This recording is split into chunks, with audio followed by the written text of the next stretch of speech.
네, 이 시간에는 이기는 자 그리스도인 세 번째 시간이고요. 계시록 3장 1절부터 6절까지의 말씀을 통해서 4대 교회, 7교회 중에 4대 교회에 대해서 함께 말씀의 은혜를 나누겠습니다. 최근에 이제 비행기에 보조 배터리를 소지하는 것 때문에 화재 사건이 일어났었습니다. 그래서 이 보조 배터리를 기내에 반입하는 절차가 굉장히 까다로워졌어요. 그래서 아주 최근에 요즘에는 이 가방을 검사했을 때 배터리가 들어있지 않으면 그 배터리를 소지하지 않은 승객의 가방에 이런 문구가 적힌 태그를 붙여준다고 합니다.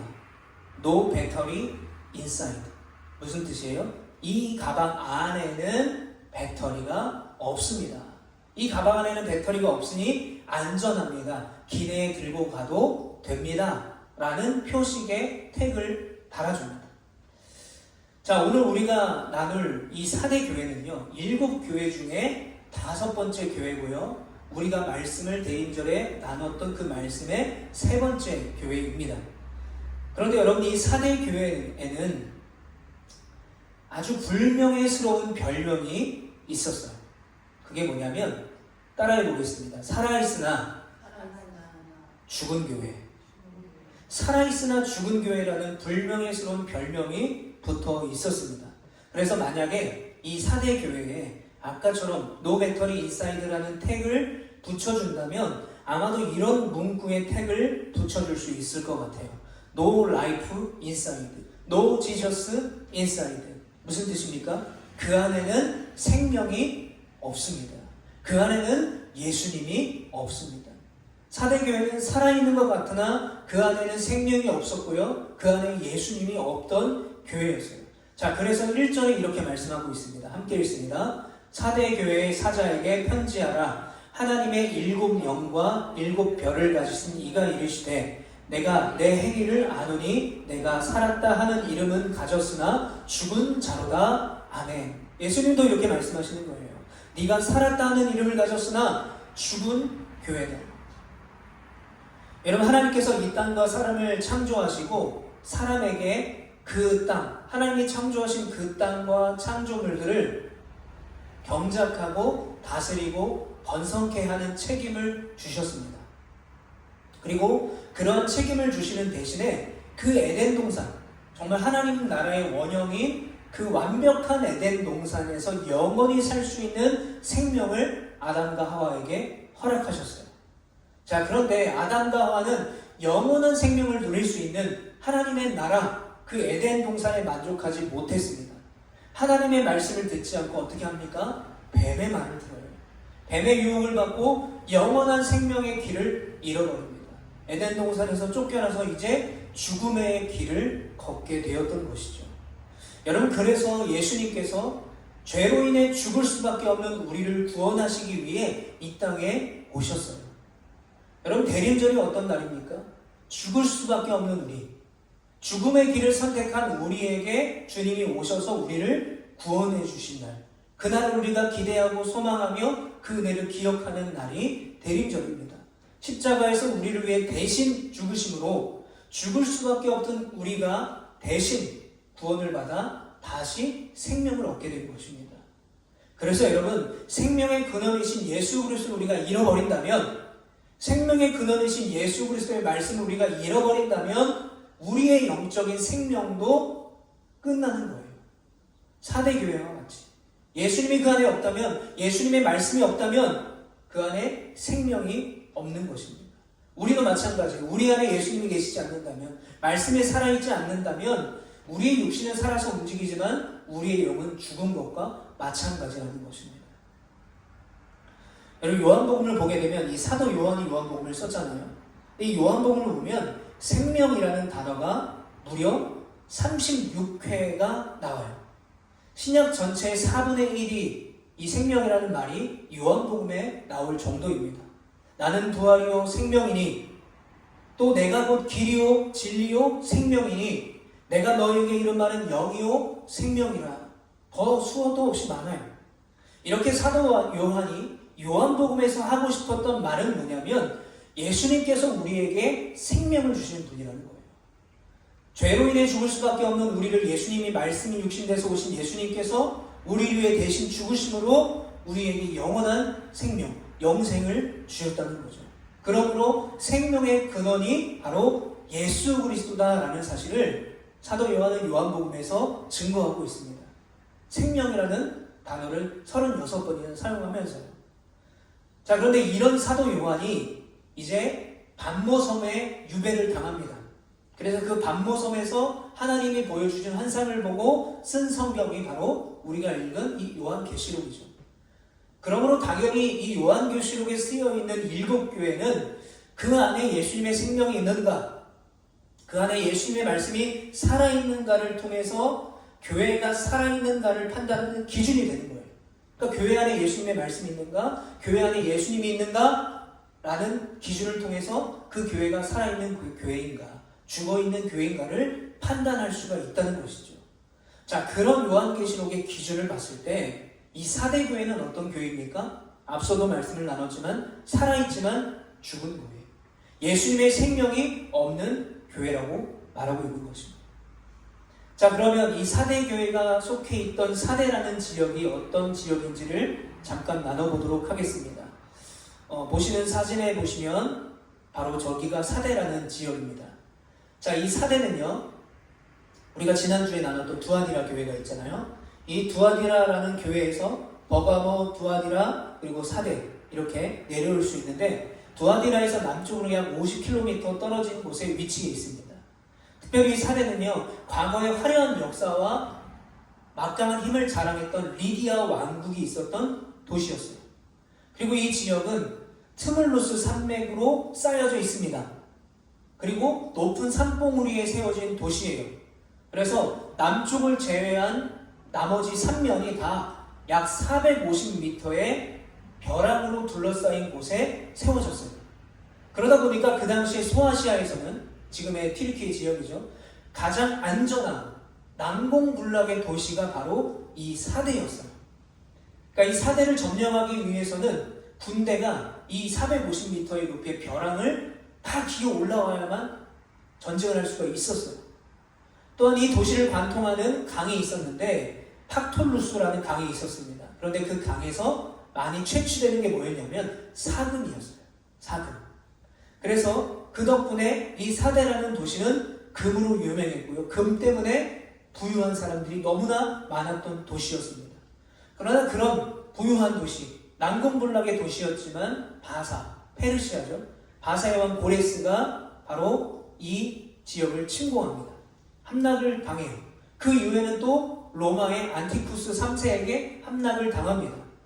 로마의 안티쿠스 3세가 이 지역을, 이 4대 지역을 다스릴 때 이 메소포타미아라는 지역에 살고 있었던 유대인들이 있었는데 이 유대인 1600세대를 다 이쪽으로 이주시킵니다. 그리고 그들에게 뭘 시키냐? 함락된 도시를 재건하게 노동을 시켰어요.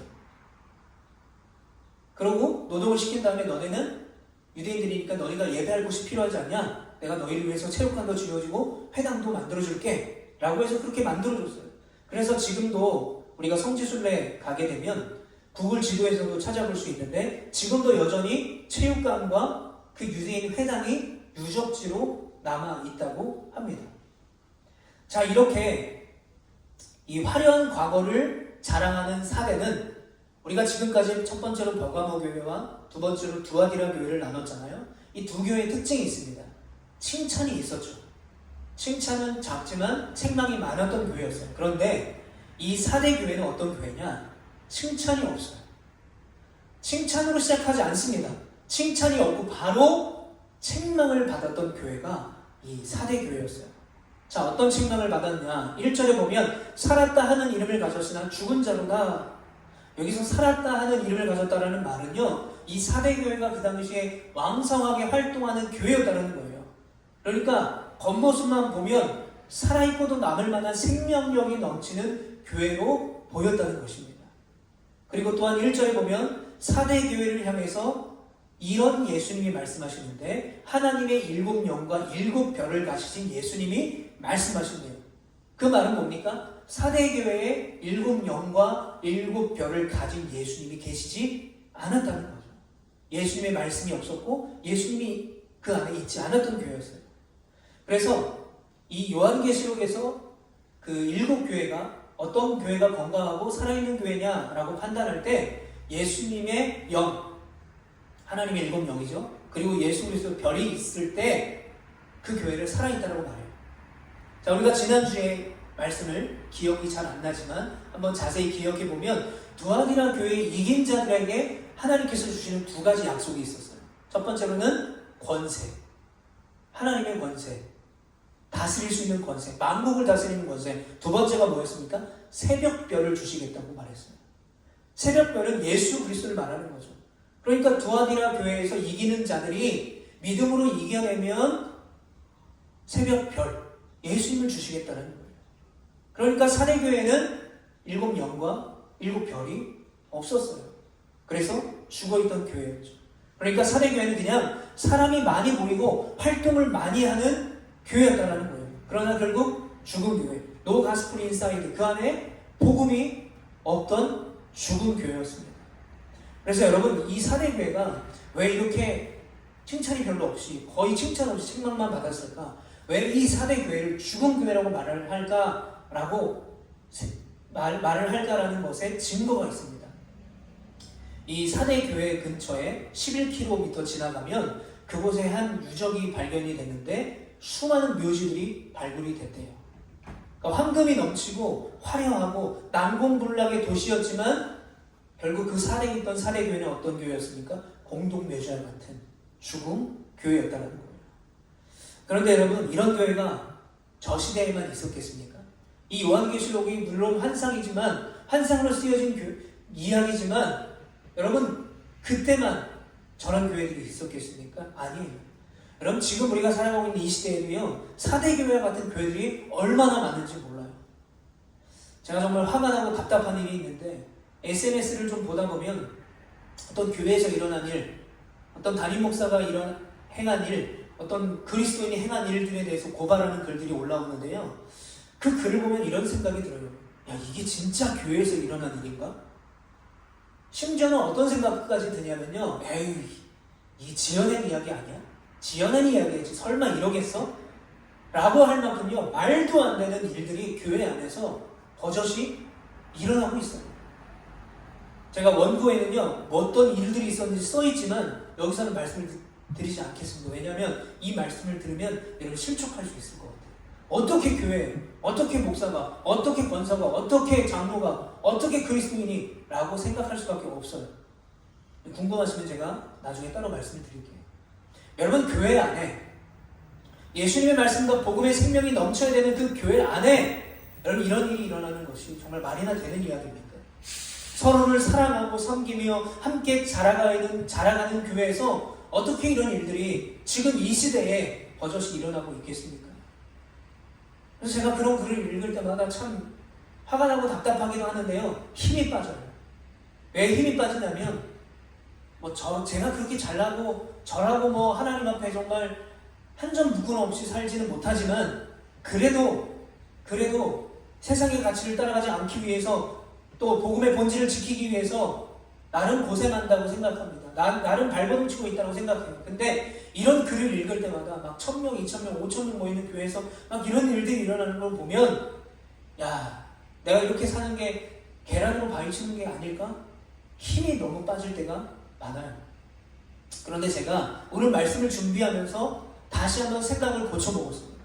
여러분이 이 이야기를 들으면 화가 나고 답답하고 힘이 빠지겠지만 거기서 끝나면 안 된다는 거예요. 더 나아가 우리는 애통의 마음을 가져야 됩니다. 우리가 이런 교회가 되지 않기 위해서 애통해야 돼요. 지금의 사대교회 같은 교회들을 위해 우리가 애통해야 됩니다. 왜 저 교회가 저러지? 라고 판단하는 것이 아니라 애통하며 그 교회들을 위해서 기도해야 되는 거예요. 주님, 이 교회를 회복시켜 주시옵소서. 포기하지 않아야 되는 것입니다. 주님, 이 땅을 회복시켜 주시고 이 교회를 회복시켜 주시옵소서. 왜 우리가 그렇게 기도해야 됩니까? 그럼에도 불구하고 여전히 이 땅의 소망은 교회에 있기 때문에 그리스도가 머리 대신 몸된 교회의 소망이 있기 때문에 우리는 애통하는 마음으로 기도할 수 있어야 하는 것입니다. 그래서 여러분, 오늘 본문의 주님의 책망은요, 살아있으나 죽은 교회다라고 말하는 이 책망은 이 시대의 많은 교회를 향해 하시는 말씀입니다. 저에게 하시는 말씀이고요. 우리 교회에게 하시는 말씀이고요. 우리들에게 하시는 말씀이에요. 6절에 보면 귀 있는 자는 성령이 교회에게 하시는 말씀을 들을지어다라고 말씀하고 있습니다. 여러분, 이 시대에는요, 하나님의 말씀이 있어도 듣지 못하는 교회들이 많아요. 들어도 회개하지 않는 교회가 많아요. 들어도 무시하는 교회들이 많아요. 여러분, 들을 수 있는 성도가 되시기를 축복합니다. 들을 수 있는 교회가 바로 우리 교회가 되기를 원해요. 듣지도 못할 만큼, 아니 들어도 아무런 양심의 가책도 없고 회개하지 않는 죽어있는 성도, 죽어있는 교회가 되지 않기를 간절히 축복합니다. 우리 본문 2절과 3절 말씀 우리 같이 한번 읽어보겠습니다. 시작. 너는 일깨어 그 남은 바 죽게 된 것을 굳건하게 하라. 내 하나님 앞에 내 행위에 온전한 것을 찾지 못하였노니 그러므로 네가 어떻게 받았으며 어떻게 들었는지 생각하고 지켜 회개하라. 만일 일깨지 아니하면 내가 도둑같이 이르리니 어느 때에 내게 이르는지 내가 알지 못하리라. 아멘. 자, 여러분 2절 말씀해 보면 너는 일깨어 그 남은 바 죽게 된 것을 굳건하게 하라 라고 말씀하고 있어요. 이 말씀이 좀 어려워서 제가 세번역 성경으로 찾아봤는데 이렇게 말하고 있습니다. 깨어나라.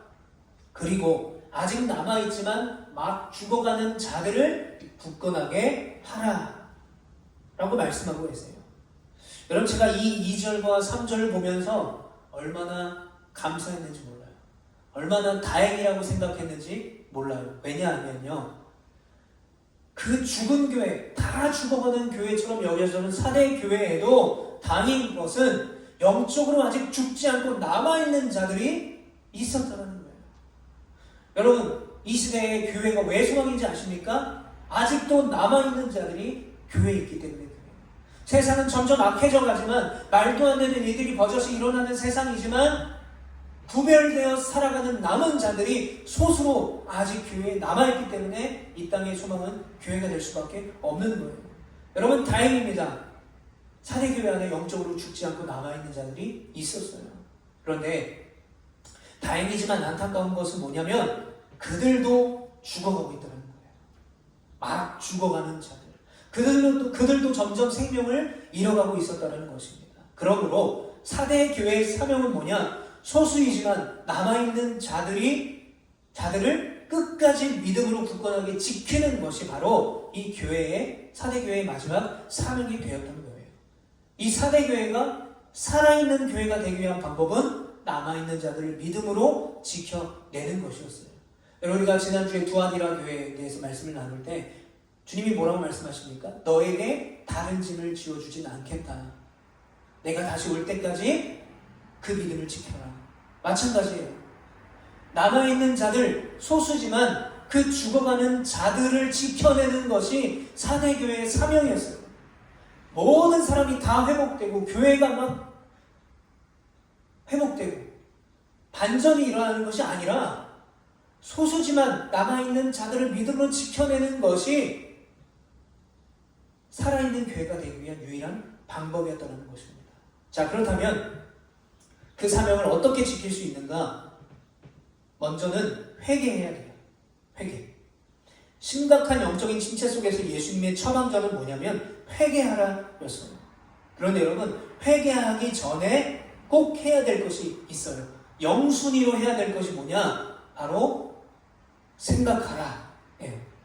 여러분, 오은영 박사님이 예전에 프로그램이지만 말을 잘 듣지 않는 아이들이 있으면 앉히는 의자가 있었어요. 바로 생각하는 의자라고 하는 건데, 이 생각하는 의자에 왜 앉히냐면 아이가 잘못된 행동을 한 후에 자신의 행동을 멈추는 거예요. 의자에 잠깐 앉아서 생각해 보는 거죠. 내가 뭘 잘못했나? 아이 스스로 반성하며 생각할 시간을 주는 거예요. 의자에 앉히고 움직이지 마. 너 이거 벌이야. 벌 주는 게 아니라 타임아웃 훈육법이라고 하는데 잠시 멈춰서 내가 뭘 잘못했는지를 아이 스스로 돌아볼 수 있도록 생각하게 만드는 거죠. 여러분, 그렇습니다. 영혼 없는 사과를 하기보다 무턱대고 그냥 회개합니다 주님 하는 것보다 먼저 생각해야 되는 거예요. 사대교회가 뭘 생각해야 됩니까? 왜 이렇게 우리가 죽은 교회가 되었는가? 왜 우리가 복음을 놓쳤는가? 왜 우리가 돈과 교만을 자랑하는 교회가 되었는가를 먼저 생각하고 나서 깨닫고 회개하라는 거예요. 늦었지만 더 늦기 전에 돌이켜라 하는 것입니다. 우리가 지난주에도 지지난주에도 나눴지만 반복해서 나눈 말씀이 있었어요. 주님이 회개하라고 하실 때가 회개해야만 하는 가장 정확한 때라는 것입니다. 그러므로 사대교회는 회개해야 돼요. 자, 4절에 보면 이렇게 말하고 있습니다.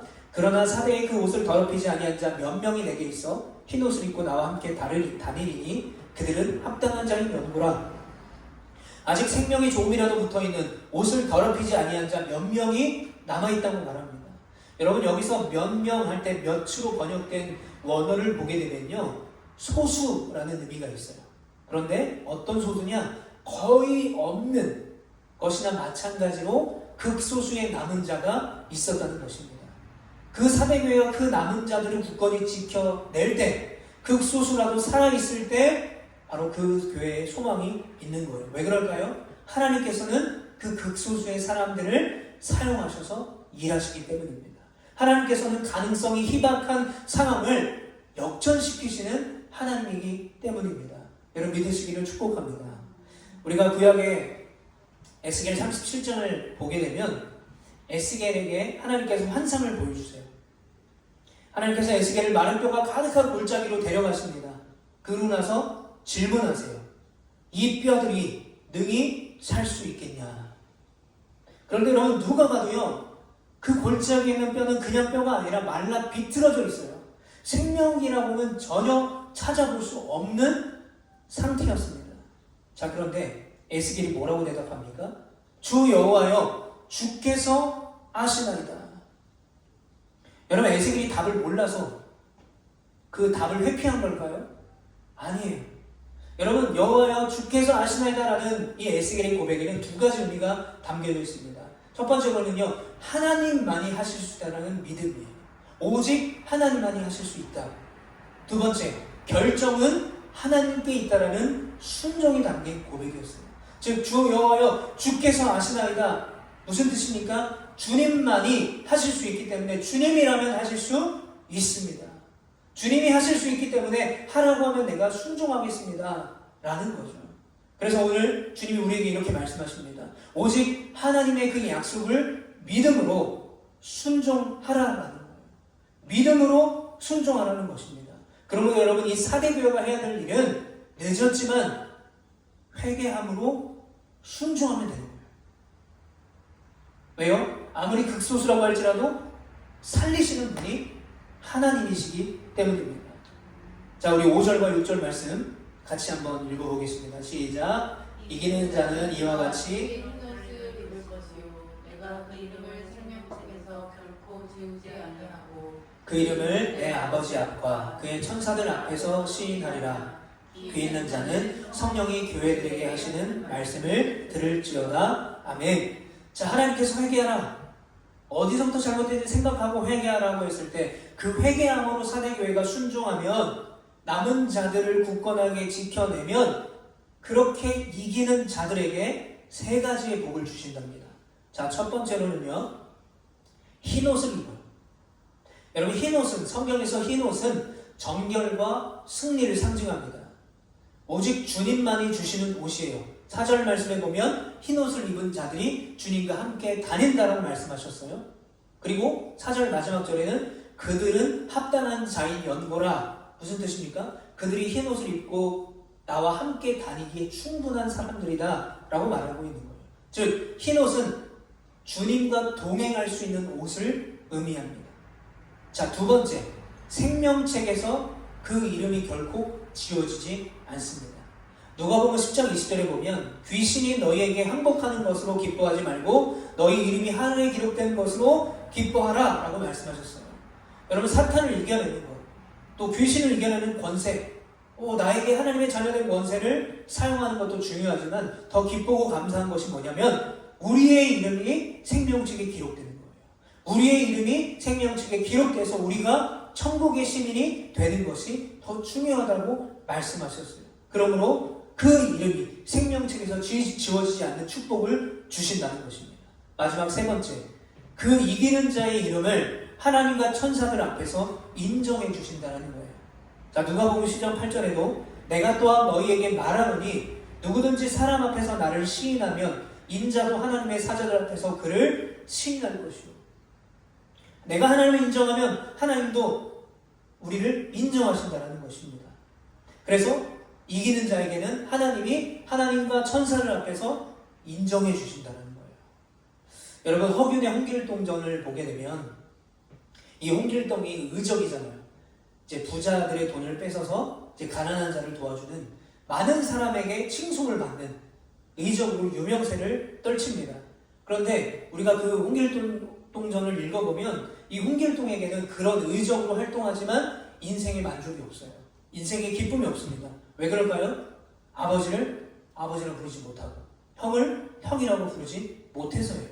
다시 말하면 어떤 의미입니까? 아버지의 아들로 인정받지 못하는 거예요. 형의 동생으로 인정받지 못하는 것입니다. 한 가족으로 인정받지 못했기 때문에 홍길동이 슬퍼했다는 거죠. 왜 그런 취급을 당했습니까? 홍길동이 첩의 자식이었어요. 그러므로 벼슬을 갖지도 못하고요, 의적으로 활동할 수밖에 없었던 것이죠. 결국은 인정받지 못했던 것입니다. 여러분, 하나님께서 우리를 하나님의 자녀로 인정해 주신다는 것이 얼마나 행복하고 감사한 일입니까? 우리를 죄의 자녀에서 하나님의 자녀로 인정해 주셨고, 우리가 그 하나님을 아바 아버지라고 부를 수 있도록 만들어 주신 것이 은혜인 줄 믿으시기를 축복합니다. 그리고 하나님께서 내 안에 거하시고 내가 하나님 안에 거하는 아름다운 관계가 되는 것이 우리에게는 어떤 것과도 바꿀 수 없는 축복임을 여러분 믿으시기를 바랍니다. 여러분, 사내교회는요, 많은 것을 가졌어요. 황금도 많았고요, 돈도 많았고요, 난공불락의 도시였고 화려한 부귀영화를 누렸던 도시였습니다. 그런데 여러분, 사내교회는 그만큼의 많은 우상들을 섬겼어요. 아데미 신전이 그곳에 있었고요, 수많은 우상들이 그곳에 있었습니다. 세상에 같이 취해 죽어가는 교회였어요. 성령의 역사가 없었고 예수님의 말씀을 듣지 않았던 교회였습니다. 그러므로 사대교회는 겉으로는 살아있지만 주님이 보시기에 죽어가고 있던 교회였던 것입니다. 우리가 이 부분에서 꼭 기억해야 될 것이 있습니다. 바로 사대교회만이 아니라 오늘 이 말씀을 통해서 오늘 우리에게도 이런 질문이 필요해요. 우리 스스로 이렇게 질문을 해봐야 되는 거예요. 우리는 정말 깨어있는가? 복음을 내가 여전히 붙들고 있는가? 내가 성령의 음성에 여전히 귀 기울여 있는가? 여러분, 우리가 우리를 돌아봐야 돼요. 우리 교회가 바로 이런 교회인가를 돌아봐야 됩니다. 스스로에게 질문해 봐야 돼요. 그래서 주님이 오늘도 우리에게 이렇게 말씀하세요. 깨어있어라, 생각하라, 회개하라, 그리고 남은 바를 굳건하게 하라. 여러분, 남은 바가 뭡니까? 내 안에 있는 믿음이죠. 내가 연약하고 힘들어도, 내 주변의 상황과 환경은 악하고 답답하고 화가 나고 힘이 빠져도 그럼에도 지켜내는 것, 그게 바로 우리에게 있는 남은 바예요. 내가 너에게 다른 짐을 주어주지 않겠다, 더 많은 것을 바라는 것이 아니다, 너의 믿음을 어렵고 힘들지만 지켜내라. 내 사랑하는 딸아, 내 사랑하는 아들아, 내가 그러면 너와 함께하겠다. 내가 너를 지켜주겠다. 여러분, 그러므로요, 숫자가 많지 않아도 괜찮아요.